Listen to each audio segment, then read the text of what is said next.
Pass out किया और sir 2008 batch के आईएएस का उन्होंने उत्तीर्ण किया और वो 8th रैंक पर रहे। तो स्काउट्स क्लैप के साथ आपका स्वागत कीजिए हमारे डाइस पे।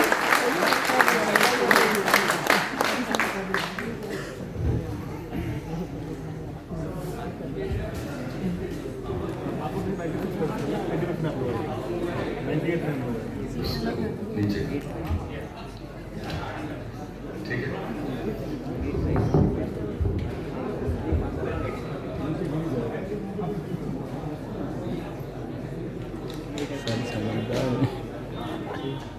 Good morning everyone. आज मेरे लिए ये बहुत ही गौरव की अनुभूति के पल है कि मैं आप सब लोगों के साथ यहाँ पर मौजूद हूँ और इसमें विशेष मौजूदगी है हमारे शिक्षक रहे, सामने बैठे हैं श्री संजय शुक्ला सर।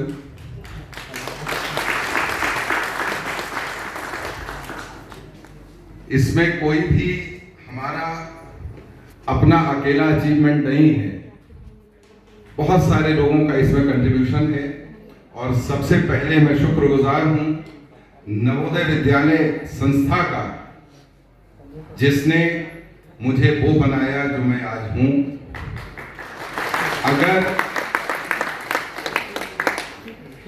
नवोदय न होते, अगर ये कल्पना करूं, तो आज मैं अपने अस्तित्व को कहां तलाश रहा होता मुझे नहीं पता है।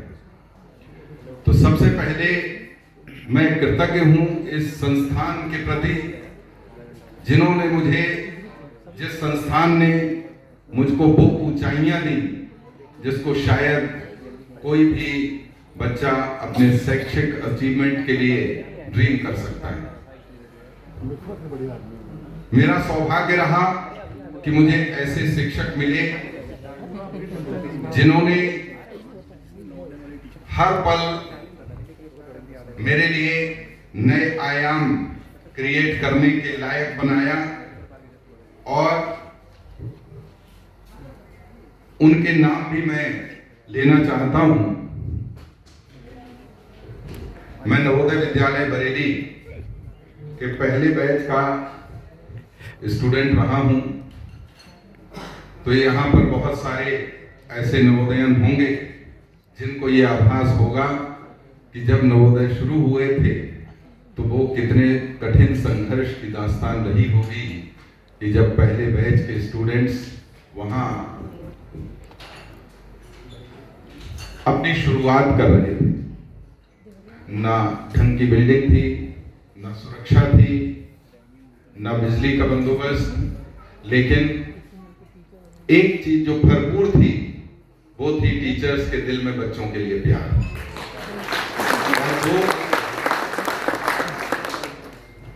और वो आज भी है और निरंतर बना हुआ है।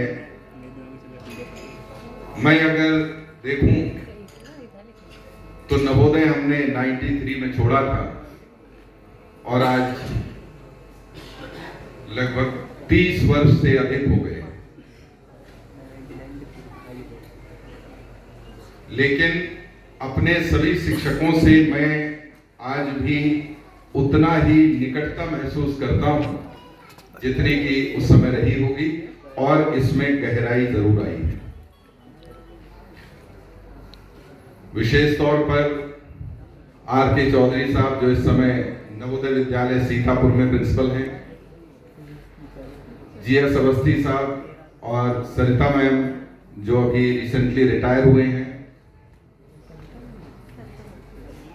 शोभा शुक्ला मैम, और वहां पर बहुत सारे ऐसे अन्य शिक्षक जिन्होंने हमें समय समय पर गाइडेंस दी, उन सबका विशेष योगदान है हम जो भी कर पाए जिंदगी में। कुछ ऐसे इंसिडेंट्स रहते हैं, कुछ ऐसी यादें रहती हैं जो हमेशा आपका मनोबल ऊंचा रखती हैं। दो चार मैं अपने नवोदय की उन स्मृतियों को आप लोगों से शेयर करूंगा। सबसे पहले, क्योंकि शुक्ला सर अभी सामने बैठे हैं, आपसे हमारा विशेष लगाव भी रहा था। आप हमको लेकर अलग अलग जगहों पर डिफरेंट कंपटीशंस में लेके भी जाते थे। बड़ी मीठी मीठी स्मृतियां हैं। आप उस समय युवा हुआ करते थे और हम बच्चे। आज आपके बाद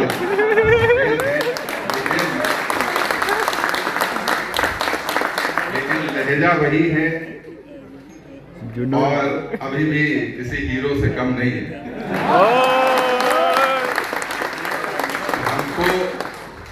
हमको याद है कि किसी फंक्शन में गए थे, किसी कंपटीशन में, और लेके गए थे हमको ट्रेन से। तो उस समय आप डायलॉग्स भी बहुत अच्छे याद थे आपको, और पूरे सफर में हमको बोरियत ना हो इसके लिए आपने क्या क्या किया था वो सब याद है।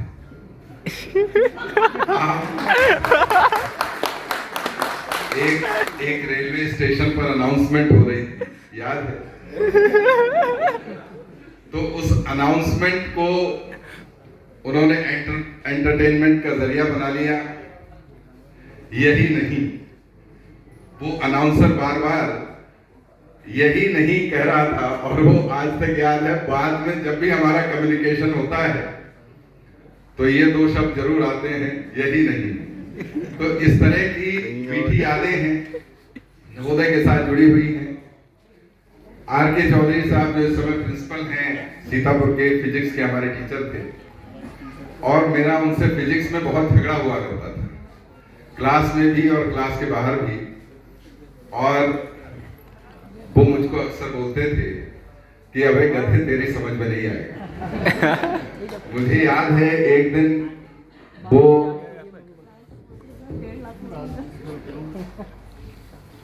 सॉलिड स्टेट फिजिक्स में जो हमारी इलेक्ट्रॉन्स और होल्स का मूवमेंट सिखा रहे थे, हाउ दे मूव, और मेरे गले नहीं उतर रहा था कि होल कैसे मूव कर सकता है। इलेक्ट्रॉन का मूवमेंट तो चलो इमेजिन कर सकते हैं, अब हम बच्चों को वो होल्स का मूवमेंट इमेजिन नहीं कर पा रहा था मैं।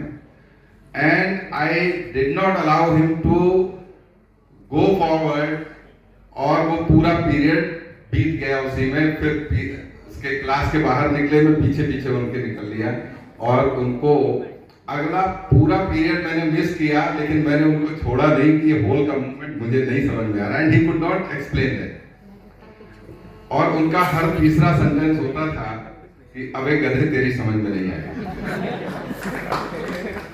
तो आई रिमेम्बर कि जब फिर उनसे थोड़ा सा डिस्कनेक्ट हो गया, हम लोग अपने हायर स्टडीज में चले गए, और जब मेरा IAS में सिलेक्शन हुआ तो पापा जी उनसे मिलने गए और उन्होंने फोन से बात कराई।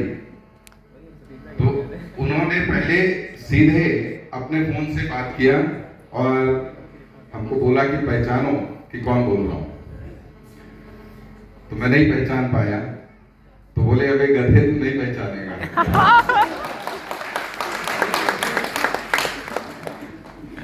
तो